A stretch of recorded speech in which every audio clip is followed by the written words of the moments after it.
Hola y bienvenidos a Palabra Pública. El día de hoy tenemos a un gran invitado, Humberto Andrade, venezolano radicado en Argentina. Él es periodista y es editor en jefe del think tank Econintec, que se encuentra luchando por las causas de la libertad en Venezuela. Eh, digamos que él es un converso porque creció con la idea de la socialdemocracia, pero a medida que fue creciendo se dio cuenta de que al parecer las cosas no funcionaban como le contaban, y bueno, cuando ya la cosa se agudizó en Venezuela tuvo que salir por asuntos familiares, porque obviamente él tiene una familia que mantener y llega un momento de saturación que yo imagino que uno ya no puede seguir en el mismo lugar ahogándose.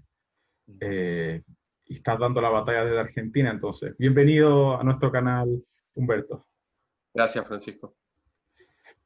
Humberto, te quería comenzar con una pequeña cita que tú tienes en un ensayo, en un libro que escribiste, en que aportaste, un libro de Rafael Acevedo, que se llama Prosperidad y Libertad.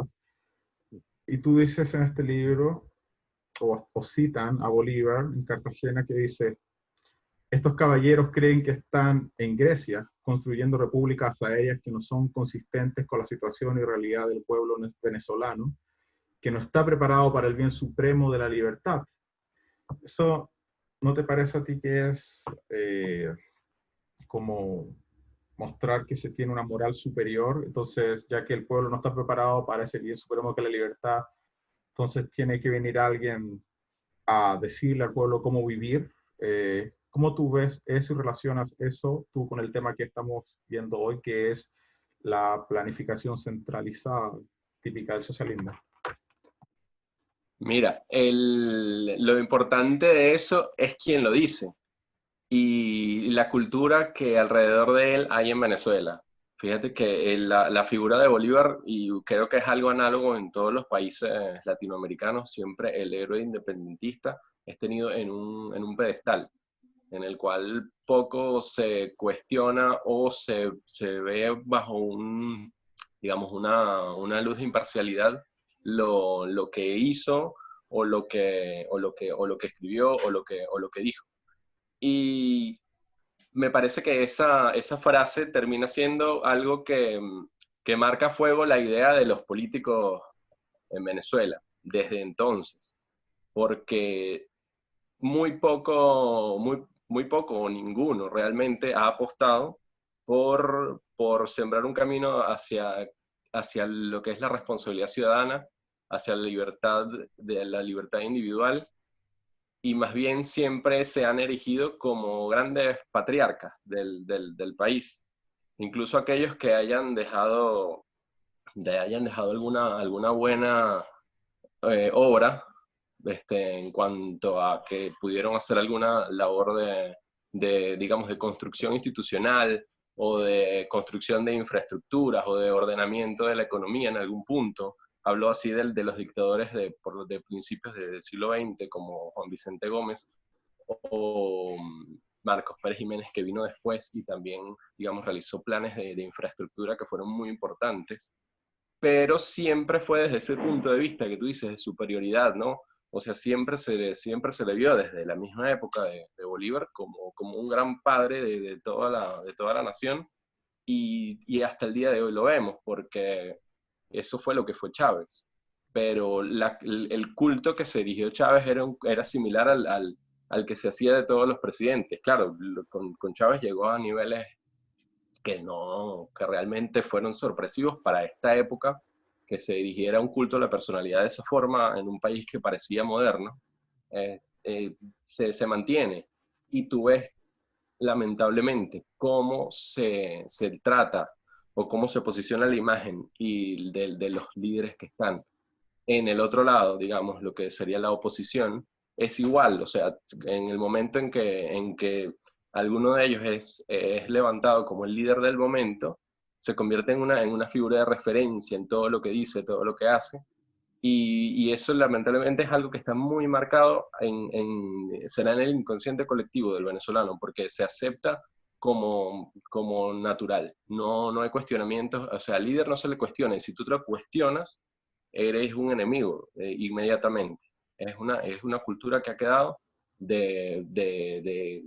sería de mesianismo, creo yo, de que el líder es un mesías y no se le puede cuestionar, y ese líder además es el que está capacitado para tomar todas las decisiones y es el que tiene que resolver todos los problemas.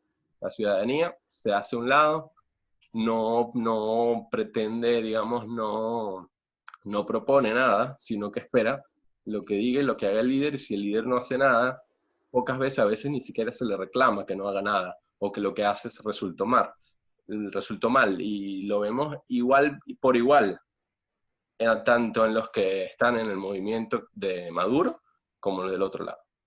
Claro. Desde 1811, cuando ustedes hicieron su primera constitución, hasta la del 99 con Chávez, han habido alrededor de 27 25. constituciones, pero a mí me llama la atención que la primera que ustedes tuvieron era inspirada en la Constitución de Estados Unidos. Sí. De hecho, Estados Unidos de Venezuela comenzó siendo un país más bien federal. ¿Cómo tú crees que influenció a partir de 1958, cuando Pérez Jiménez ya quedó fuera del sistema y la socialdemocracia entró en Venezuela, cómo un país que estaba en la lista, en la parte superior de la lista de los países más exitosos, comenzó el descenso gradual hacia lo que hoy día conocemos? ¿Cómo la planificación central, si tú puedes dar, no sé, si te acuerdas de algunos detalles, cómo influenció para esa degradación a partir de 1958? A partir de ese momento lo que empieza es la acumulación del poder en la figura del presidente, y la acumulación de los recursos naturales, del manejo y del ingreso de los recursos por la explotación de los recursos naturales, se empieza a concentrar cada vez más en el Estado. Ya con Betancourt comienza, él introduce varias prácticas que después van a ser digamos, moneda común durante todo el periodo, hasta la actualidad. Hizo controles de cambio, hizo congelamientos de precios de alquileres. Él también detuvo la entrega de concesiones nuevas a las empresas petroleras que eran, en ese momento no existía, digamos, PDVSA como es ahora. Y él detuvo la entrega de nuevas concesiones a las empresas extranjeras, que eran las que explotaban el petróleo. Y ya se empieza, de ahí en adelante es algo que va creciendo y no se detiene. Cada presidente que llegó no desmanteló lo que encontró en cuanto a aparato estatal de planificación. La misma oficina de planificación centralizada de Venezuela la crea Betancourt.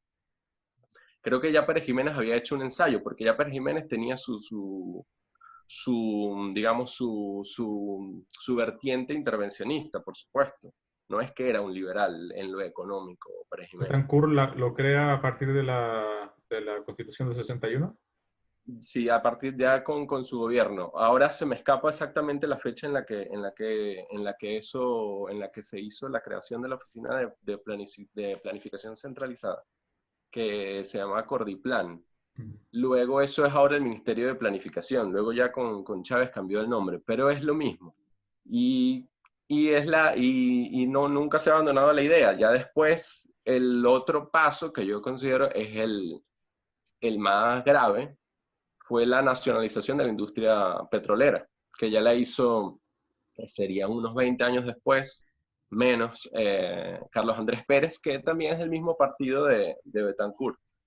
Él hace la nacionalización petrolera, que coincide la nacionalización petrolera con el primer, digamos, boom de los precios del petróleo por las crisis del Medio Oriente, y fue un gobierno que tuvo unos ingresos que eran increíbles para la época, que nunca habían sido vistos. Fueron, en el momento fue algo histórico, pero que no se tradujo en ningún desarrollo para Venezuela, más de cosas puntuales que se puedan haber construido o hecho, en general, en global, el balance es negativo, porque incluso cuando él entrega el poder 5 años después, entrega una Venezuela endeudada. O sea, la Venezuela que más ingresos tuvo fue la Venezuela que más se endeudó, y de ahí en adelante es un declive social de aumento de los índices de pobreza, de decaimiento del poder adquisitivo, que ya venía también en un proceso de retroceso, y el hecho de que él tuvo ingresos como ningún otro presidente tuvo, lo único que hizo fue exacerbar una corrupción como nunca se había visto antes, algo que ha sido muy denunciado por muchos intelectuales en Venezuela. Y fíjate, hay una frase, el presidente que lo sucede a Carlos Andrés Pérez, el que nacionalizó Carlos Andrés Pérez nacionalizó la industria petrolera. A los 5 años él entrega la presidencia a Luis Herrera Campins, que era del partido, digamos, la oposición, el otro partido que había en ese momento en Venezuela, que era el Partido Social Cristiano. Y en su discurso de toma de posesión, Luis Herrera Campins dice que recibía un país hipotecado. Y realmente es algo que es increíble si tú digamos, lo valoras en el contexto de que tuviste ingresos históricos y los derrochaste en un lapso tan corto como de 5 años, que a la postre, en la misma presidencia de Luis Herrera Campins, que sucedió a Carlos Andrés Pérez, se da el llamado Viernes Negro, que es cuando empieza la debacle del Bolívar, la devaluación del Bolívar que no se ha detenido hasta el día de hoy, porque hasta entonces el Bolívar se mantenía como una moneda fuerte que se equiparaba con el dólar.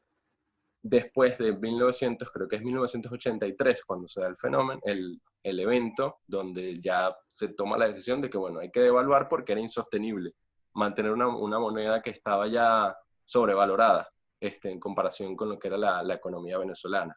Entonces creo que la democracia dejó esas lecciones que nunca se aprendieron, porque cada vez, o sea, todavía hoy hay gente que cree que los recursos los debe manejar el Estado. Que, por ejemplo, que PDVSA, en el estado deplorable que está, que es una empresa prácticamente desaparecida, que no extrae petróleo, que no puede venderlo, porque además está sancionada por muchos negocios ilegales que se han hecho a través de ella. Y todavía hay gente que insiste, incluso no en los planes de la oposición, no está privatizar PDVSA, ni ofrecer algún, digamos, ni siquiera parcialmente. Es como algo que no se toca.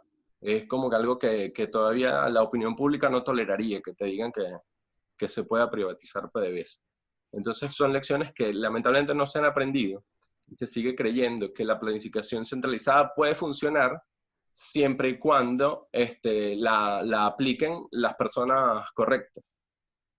Así es, está ese temor de dejar de planificar y dejar que el orden espontáneo, que es un concepto que los libertarios usamos bastante para explicar que son los individuos tomando decisiones libremente, tomando decisiones, optando por sus preferencias individuales, los que al final tienden a mover el mercado, tienden a beneficiar a todos, porque al buscar tu propio beneficio, al final buscan las mejores alternativas y eso genera los mejores resultados en todas las direcciones.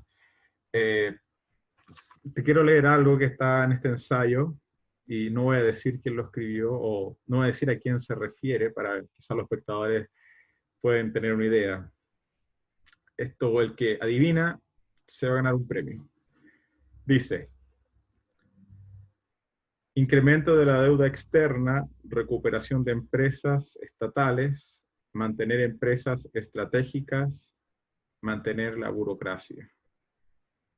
Esto pareciera que fuera hecho por chavistas, pero de hecho, tú describes en un ensayo que en realidad estos son las propuestas de la oposición, que en realidad, si tú no te dijera que la escribió, que son la oposición, podrías pensar fácilmente que son propuestas chavistas, así, a secas. Así que si usted pensó que era Chávez, perdió. Sí, a eso me refería. Ves que no hay manera de que alguien se atreva a hacer algo distinto, sino que ellos parecen haberse quedado atrapados en el momento en el que Chávez era muy popular y tenía mucho dinero para gastar. Y creen que esa realidad todavía pueden construirla, digamos que se puede volver a ese punto nuevamente. Por eso no se atreven a decir de que, bueno, habría que censurar la administración pública.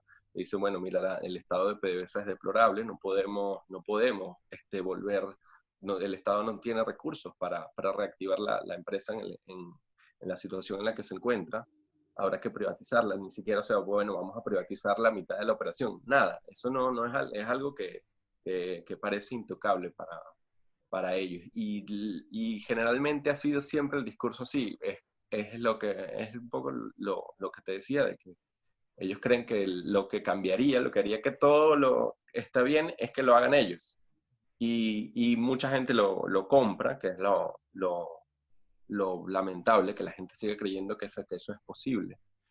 Pero yo creo que la realidad los va a sentar, los va a obligar a tener, si les toca, es que yo creo que hasta incluso Maduro tendría que llegar a algún momento, si no es posible desplazarlo del poder, que tendrá que pensar y tomar las decisiones de que hay que privatizar, que tendrá que vender, así sea parcialmente, la industria petrolera. La cosa es que con la inseguridad jurídica que existe, nadie quiere poner dinero en Venezuela, mucho menos asociarse con Maduro. O sea, Maduro está en una trampa que realmente él no está en capacidad de reactivar nada de lo que hay en Venezuela, y por eso las fuentes de financiamiento se han movido hacia lo ilegal, hacia la extracción de oro ilegal, que se comercia de forma ilegal.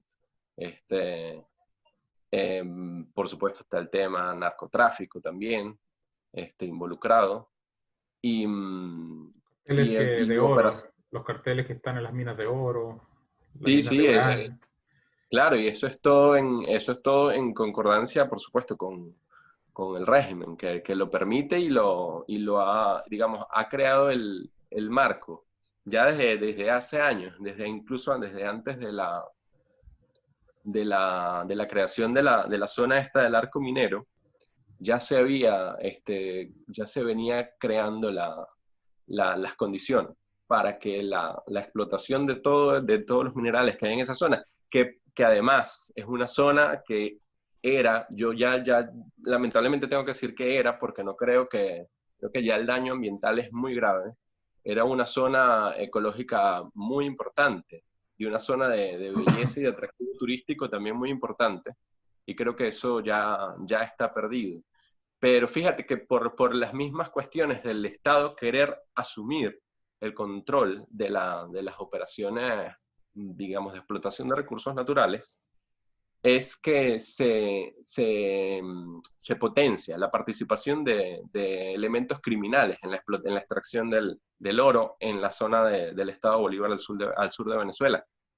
Tanto es así que incluso en el último informe que presentó la alta comisionada de Derechos Humanos de la ONU, Michelle Bachelet, se, se explica que cuando, creo que fue el año 2011, Chávez hizo un decreto donde concentraba o hacía el monopolio de la explotación del oro y de la comercialización del oro en Venezuela a una empresa estatal. Y eso, digamos, excluyó a las empresas privadas de esa actividad, y eso coincide con el incremento, según los registros que ellos hicieron, y lo hace Michelle Bachelet, que Michelle Bachelet no es una persona que, digamos, es liberal ni que está a favor de la empresa privada, de nada, pero en el informe dice que coincide digamos, la exclusión de la actividad privada en la extracción del oro, de la actividad privada formal de empresas extranjeras, con el incremento de la presencia de grupos criminales organizados en la explotación del aurífera en Venezuela. Bueno, porque además donde el Estado se está quedando cada vez más pobre, al estar más pobre y ser tan gigante, en realidad no puede estar en todos lados o no tiene los dispositivos como para estar vigilando que las cosas funcionen bien y no haya abuso de poder. Entonces, imagino que junto con la decadencia del Estado, aquellos grupos violentos y que es criminales empiezan a tomar el rol del Estado como, tú sabes, como el padre del área. Se empiezan a hacer, se empiezan a formar pequeños, imagino que guetos donde ellos asumen el rol del Estado de manera local. Hay otra cita, y espero que no esté echando a perder, porque yo quiero que la gente más adelante compre este libro y no les quiero leer todo. Pero hay una cita muy, muy interesante que me gusta. Yo la cité, de hecho, ayer en otra entrevista, pero la cité mal. Pero ahora la descubrí en el libro bien. Entonces, es de Thomas Jefferson y dice, un gobierno lo suficientemente grande como para darte todo lo que necesitas es un gobierno lo suficientemente grande como para quitarte todo lo que tienes. ¿Por qué, si esto parece ser tan intuitivamente fácil de comprender, la gente sigue creyendo que más gobierno les es más beneficioso, aún cuando la gente en Venezuela ve que con el incremento del gobierno, con la centralización del poder, ya con la nueva constitución de Chávez en el 99, de hecho hubo un deterioro en su calidad de vida, en el estándar de vida. ¿Por qué la gente sigue teniendo discusiones desde el punto de vista normativo, es decir, moral, como preferimos que seamos todos pobres porque si hay muy ricos, estos ricos, la verdad es que la desigualdad no es buena y tenemos que disminuir esa desigualdad y al final todos pobres? ¿Y por qué no se dan términos prácticos? O sea, antes del 58 Venezuela venía como un avión para arriba, tan bien que aguantó el 58 hasta ahora. Todavía pesa, creo que es el último país en el ranking de libertad económica, o el penúltimo, pero todos estos años ha podido resistir de no caer aún más bajo. Podría seguir cayendo, siempre uno puede seguir cayendo. ¿Cómo la gente olvidó tan rápido esos tiempos en que las políticas liberales, digamos, funcionaban mejor que las políticas salidas de la socialdemocracia y ahora solamente el socialismo puro? Porque me da la impresión de que lo que sigue es socialismo puro, y como tú bien lo dices ahí, el fracaso de Venezuela es realmente el éxito del socialismo. Correcto. Yo creo ahí que lo que está pasando es un tema de adoctrinamiento también. Hay todo un componente cultural y cultural que ha permeado en los medios de comunicación, sobre todo en figuras, digamos, que son líderes, que han sido siempre formadores de opinión en Venezuela, que han tenido siempre mucho, digamos, mucho alcance o mucha difusión, que han estado además en, en coordinación, si por así decirlo, con la clase política. O sea, en el fondo son los mismos. Hay un evento y toda esa clase política es como tú comentábamos antes de empezar, de que los artistas están todos, digamos, volcados hacia la izquierda. Bueno, en Venezuela y digamos lo que se llama la intelectualidad de las universidades ha estado siempre muy vinculada a la izquierda, y en Venezuela hubo un evento que quedó retratado eso de forma muy palpable, con nombres y apellidos, porque precisamente cuando fue la reelección de Carlos Andrés Pérez en los finales de los 80, 90, para su toma de posesión fue Fidel Castro, que siempre iba, en esa época Fidel Castro era bien visto y bien recibido en todos lados, que después ya eso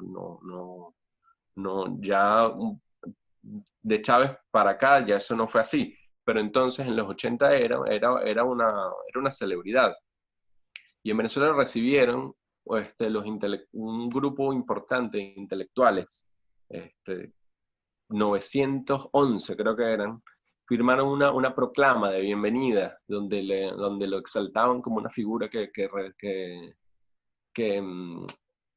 que rescataba no recuerdo las palabras, pero era algo así como que la dignidad, digamos, palabras que siempre se usan, la dignidad de los pueblos latinoamericanos y todo eso, ¿no? Y ahí estaban ellos y el, el tema es que era 1989, no era 1970, la Revolución Cubana no acababa de empezar. Y yo en entonces tenía 7 años, pero te estoy hablando de figuras reconocidas, y reconocidos historiadores, reconocidos artistas, reconocidos profesores universitarios. 911, una proclama que por ahí está. Yo si voy a conseguir por ahí, creo que tengo hasta una imagen de cómo fue publicada en la prensa. De todos modos, el texto está por ahí en internet. Entonces, esa parte ha sido clave para que hablar de ideas liberales en Venezuela, yo creo que nadie, o sea, sí hubo, no es que no había, y había figuras mediáticas importantes como el periodista Carlos Rangel, que durante años mantuvo con su esposa un programa digamos, de entrevistas. Ellos entrevistaron en una oportunidad, por ejemplo, a Hayek en la televisión venezolana matutina, entre los 70, 80, y ellos mantuvieron, era un espacio de mucho, digamos, de mucho impacto. Pero eso fue antes de que yo naciera y de que yo tuviera conciencia, pero eso existía. Hay otro intelectual muy importante que es Arturo Uslar Pietri, que también tuvo espacios en la televisión. Y te hablo de intelectuales de verdad, de intelectuales de mucho peso, de una gran formación, de erudito. Uslar Pietri es un erudito, que siempre defendió, digamos, habló en contra del Estado como la fuerza motriz. Mira, de Arturo Uslar Pietri hay una serie de entrevistas que él dio en los 90 este, a Marcel Granier, que es una figura ligada a los medios muy importante en Venezuela, que también tenía un espacio en la televisión, era el presidente de uno de los principales canales, el que cerró Chávez en 2007. Y él también hablaba de ideas, digamos, en contra de la intervención estatal, que el Estado, o sea, que el Estado estaba arruinando a la sociedad, pues, y que todo iba a terminar muy mal. Y esto lo decían en los 90, antes de que llegara Chávez, incluso antes de que Chávez siquiera se planteara como una alternativa de que pudiera llegar a la presidencia o ser un candidato que tuviera algún chance de ser presidente. Y ya entonces ellos advertían que lo que iba a pasar, de una forma casi profética, porque si tú te pones a ver lo que decían mira, hay una frase de Uslar Pietri que dice que Venezuela va a terminar dependiendo de la ayuda internacional para comer. Y eso es muy cercano, si no es exactamente, a lo que está pasando ahora. Pero te digo que cosas que se hablaban hace 25 años, 27 años atrás en la televisión. Y sin embargo, Quizás no, porque cuando quisieron ayudar con medicina ¿cómo se llama el lugar? Cúcuta, Cúcuta. sí, no dejaron Eh, pasar esa no ayuda. dejaron pasar. Pero fíjate que los cargamentos de petróleo que puede vender PDVSA los hace bajo esquema de petróleo por alimentos. Oh, Eso, oh. son las exenciones que tiene de las sanciones. Para alimentos, para medicinas, se puede comerciar el petróleo. ¿Qué te voy a Pero, decir? Yo te digo, me voy a poner en el rol, yo soy un socialista acérrimo ahora, chavista total. Tengo al Che Guevara aquí en mi polera, en mi t-shirt, y tengo, bueno, imagínate, tengo la boina. Y te digo, no, en Venezuela no funcionó porque hubo intervención de los Estados Unidos, porque finalmente la planificación no funcionó, porque no estaban los socialistas de verdad que sabían realmente cómo implementarlo, por mil motivos. ¿Qué le dirías tú a un socialista que sigue creyendo que fuerzas externas al esquema mismo que plantea el socialismo, de cómo se muestra, cómo opera en la sociedad, en la economía? Gente que cree que el socialismo operando en la economía da resultados magníficos, utópicos, pero que sin embargo alude a otras ideas más bien fantasiosas, como que Estados Unidos, como que no hay verdadero socialismo. ¿Qué le diría a esa gente que tiene todas esas ideas loquillas en la cabeza? Mira, la gente que tiene esas ideas es difícil convencerles de lo contrario, pero lo que yo les digo, porque se los he dicho, mira, hasta anteayer ellos, primero que tenían control de todo, y decían que todo iba muy bien. Entonces no puede ser que si tú estás controlando todo y todo va muy bien, todo se descalabra así de una forma tan rápida, todo se vaya, digamos, todo se vaya para abajo tan fácilmente, si todo estaba tan bien como tú dices. Y bueno, realmente es que nunca estuvo bien, que venías haciendo las cosas mal. La, Quizá lo peor que pasó fue que Chávez tuvo la cantidad de recursos que tuvo por los precios récord del petróleo con los que contó. Entonces, porque con esos ingresos, no solo que pudieron robar de una manera que de verdad que se escapa, de mi comprensión se escapa la cantidad de dinero, porque no hay manera realmente de calcular cuánta plata se perdió. Ellos pudieron disfrazar todo Claro, el podía sistema, todo lo disfrazar. que estaba Si haciendo. faltaba algo, se importaba. No importaba si un productor, si la producción local de alimentos se destruía porque tú estabas haciendo expropiaciones y decías, no, que eso lo va a trabajar mejor el campesino de no sé dónde. Y nunca, mentira, nunca iban los campesinos. A veces invadían, o sea, a veces expropiaban una hacienda productiva y quedaba, o sea, lo tomaban como vivienda el terreno, no es que lo iban a explotar, o no tenían las herramientas y se lo daban para explotación. Yo he visto digamos, cómo funcionan la- los fundos, creo que es que le decían ellos, estos expropiados, y la gente que lo hacía como sin técnica, o sea, sin tecnología, de una forma de subsistencia que ni siquiera para ellos les servía para sostenerse. Entonces, mientras tú hacías eso y tenías petróleo, bueno, importabas comida y importabas medicinas. Cuando se empieza a romper esto? Alrededor de, bueno, justo ya cuando Chávez, en la última campaña de Chávez presidencial, ya ahí el sistema ya estaba pidiendo un cambio, ya no daba más, ya no daba más. En esa campaña se gastó muchísimo dinero, y luego empezaron, siempre hubo, porque tampoco fue nuevo, oye, siempre hubo en Venezuela periodos de escasez de tal cosa, de repente no había azúcar, de repente no había harina, de repente no había arroz, iba así, pero es como que se iba nivelando. No era no era, digamos, no era algo que fuera generalizado como es de un par de años para acá, sino que era un problema digamos, se iba paleando.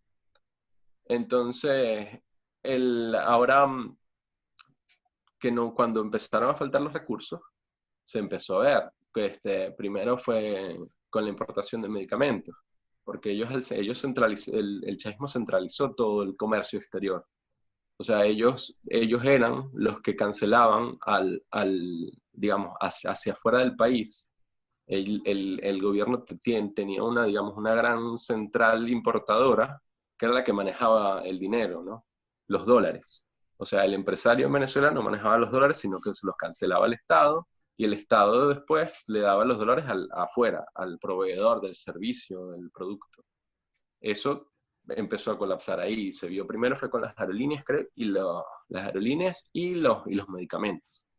Para que un Y poco la bueno, gente, para que un poco la gente entienda por qué es tan grave lo de Venezuela, gente que no está viendo, porque nosotros tendemos a hablar siempre alrededor del petróleo, pero Venezuela tiene la mayor cantidad de petróleo en el mundo, es el octavo puesto a nivel de los países que más gas tienen, gas natural, el 20% de oro, plata, uranio y otros, agua, coltán, hay coltan, reservas de coltán, que es muy importante en coltan. la tecnología.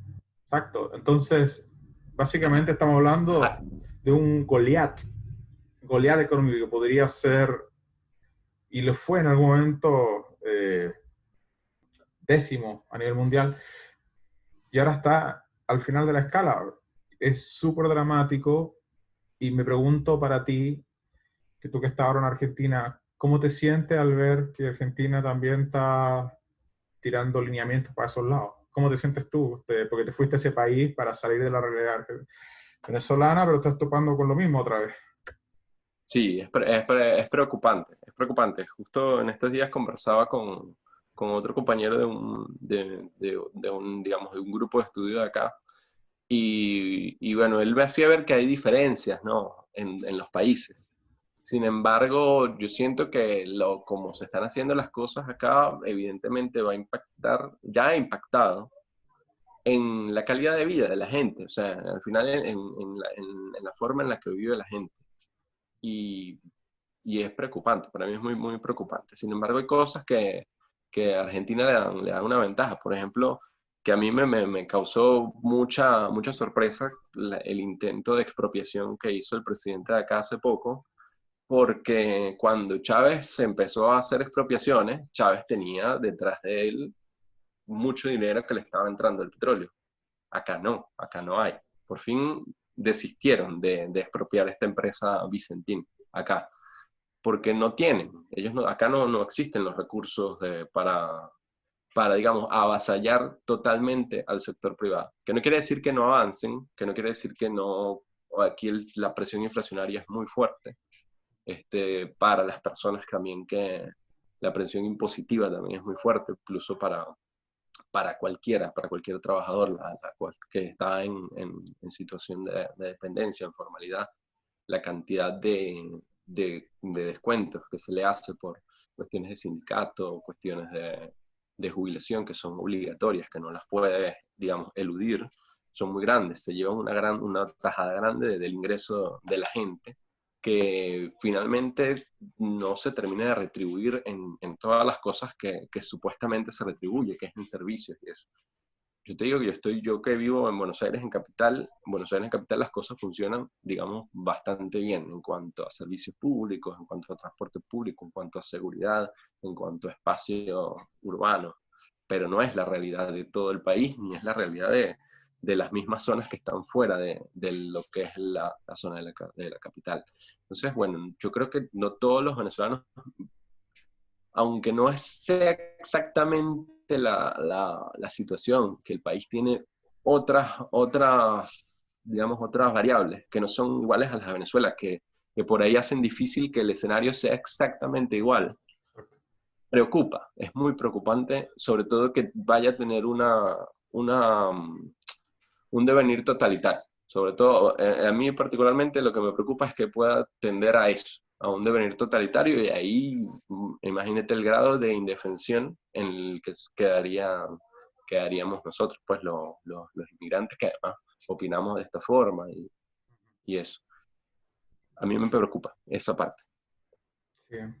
Para terminar, no sé si te gustaría dar algunas palabras para los libertarios que te están viendo en Chile, en Venezuela, en Argentina, Colombia, quizá en México, uh, sobre la planificación y sobre el daño que ella hace a las vidas, no solamente a la economía, como el fanatismo por planificar al final se traduce en pobreza, miseria, tristeza, todo opaco, pues si lo puedo escribir así, edificios sucios.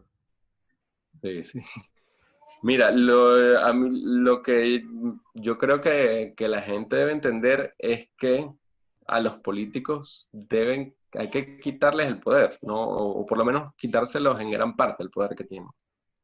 Porque la planificación centralizada, que tiene ese término que es digamos, tan etéreo, tan aséptico, digamos, tan limpio, así como uno lo dice, al final es una persona o un grupo de personas, con todos los vicios que tienen las personas, con todos los defectos, con todas las debilidades de juicio, que terminan tomando decisiones por todos, que nos afectan a todos, aunque ellos sean, y generalmente los que toman esas decisiones no se afectan por las consecuencias de sus propias decisiones, sino que ellos más bien siempre quedan, digamos, al margen o a salvo de las consecuencias negativas de las políticas que ellos proponen, aplican, recomiendan y siguen recomendando, aunque fracasen y esté demostrado que van a volver a fracasar.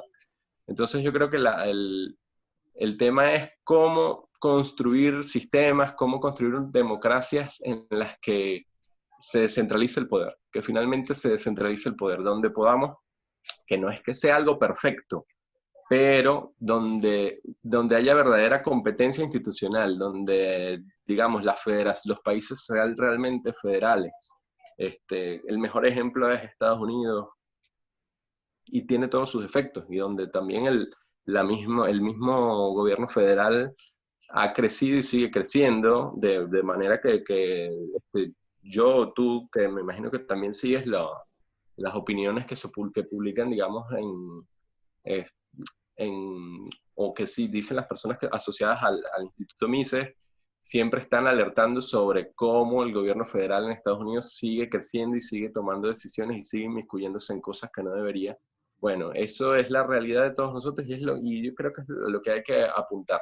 El tema es que es un camino muy largo y estamos apenas empezando a hablar estas cosas, a que conversemos tú y yo, que conversemos con otra persona, que aparte de esto, o sea, en la vida real hay que usar las redes.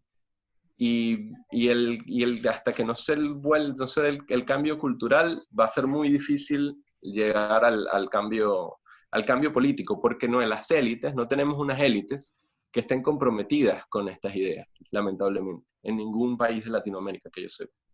Podemos exceptuar a Uruguay, que Uruguay tiene, digamos, una visión distinta, pero por razones muy particulares. Chile también es un buen ejemplo de institucionalidad democrática y de Estado de Derecho.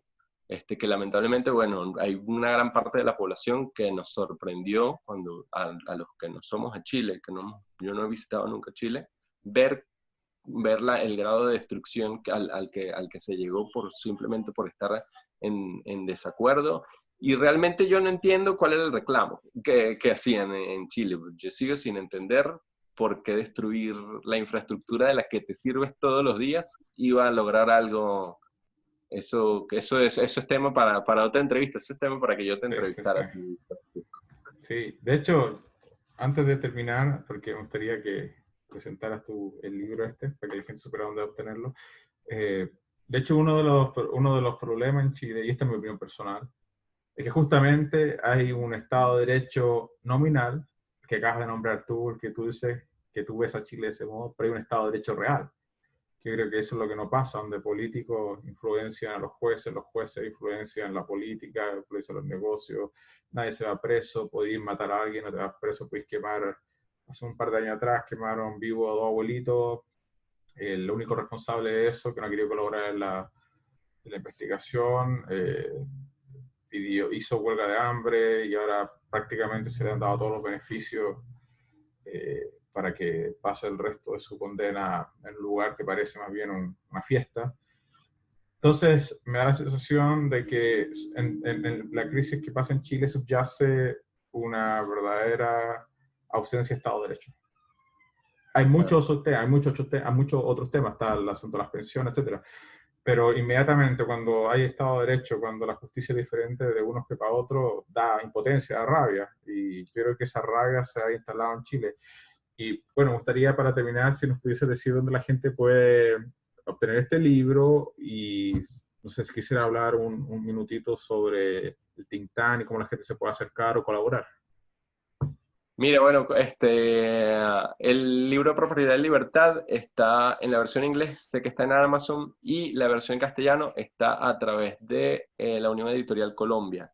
Ellos que se pueden contactar a través de Facebook, que ellos son los que hicieron esta impresión del libro que tú tienes. Y con nosotros, con Econintec, estamos, nuestras redes son Econintec en todos lados. Que es Econintec, al final es con CH, tal cual como figura, pero al final es CH. Tecnología. Sí. Sí, sí. Entonces, bueno, ahí nos pueden escribir a través de nuestras redes sociales y podemos contactarnos para cualquier cosa. Buenísimo. Humberto, muchísimas gracias por estar hoy con No, gracias a ti. nosotros y esperamos tenerte más. Esta es tu casa Gracias. y cuando tú quieras podemos seguir conversando sobre los temas que te interesen. Un abrazo. Bárbaro. Francisco, un abrazo. Muchas gracias. Chao, chao.